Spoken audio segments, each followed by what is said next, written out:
think what makes Seven such a unique film, it's a straightforward premise. It's a film about two detectives trying to solve a series of murders in an unnamed city, and at the same time has the ability to balance a complex world with a simple story, with a unique signature style and a brilliant world building. And it's all wrapped up into one movie. Seven follows two detectives, veteran William Somerset and impulsive newcomer David Mills, as they hunt a serial killer who stages meticulously planned murders inspired by the seven deadly sins. As the investigation descends into a grim, rain-soaked cityscape, each crime escalates in cruelty, symbolism, and testing the detective's moral limits and psychological endurance. William Somerset, a veteran detective on the brink of retirement, is playing by Morgan Freeman. Freeman portrays Somerset as a calm moral compass of the film, a man deeply intelligent, reflective, yet increasingly pessimistic about the city's broken system and continues to serve. David Mills, played by Brad Pitt, is the complete opposite, a young detective who's raw, emotional, and still optimistic about the future.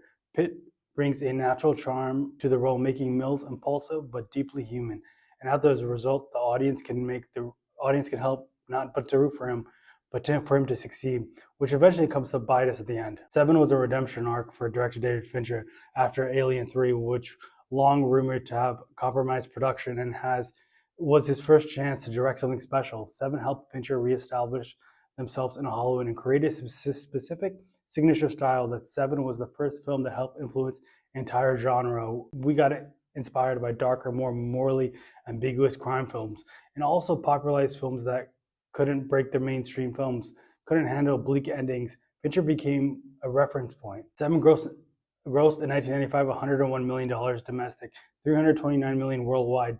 Not only did it help David Fincher's career, it helped Brad Pitt and Morgan Freeman establish themselves both as leading men in Hollywood. Prior to Seven, both Freeman and Pitt were known as supporting roles.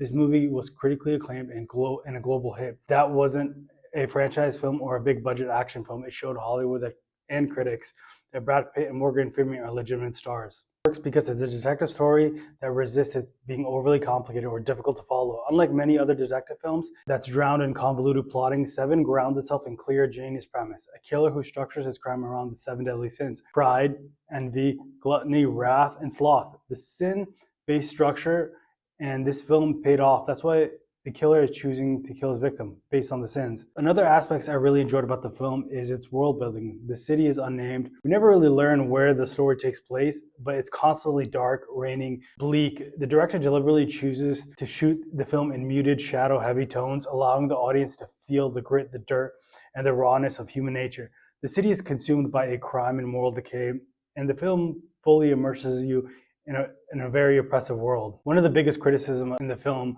is that it's told from a deeply nihilistic perspective. From certain audiences, this worldview can feel a little bit oppressive and emotionally numbing. By the time Seven ends, the viewer often feels exhausted rather than relieved. From the constant rain to the dark, the bleak tone, the graphic violence, the lifeless bodies, the film presents the world of no sense of relief, no light at the end of the tunnel. Overall, it's not necessarily a film for everyone, but it has its audiences depending on which side you fall on. Overall, Seven is one of the most groundbreaking thrillers of the last 30 years. It elevated the entire genre and inspired future directors and actors around the world. Overall, I give this movie a 9.5 out of 10. And if you really like this video, please like and subscribe below or leave a comment. Thanks, guys.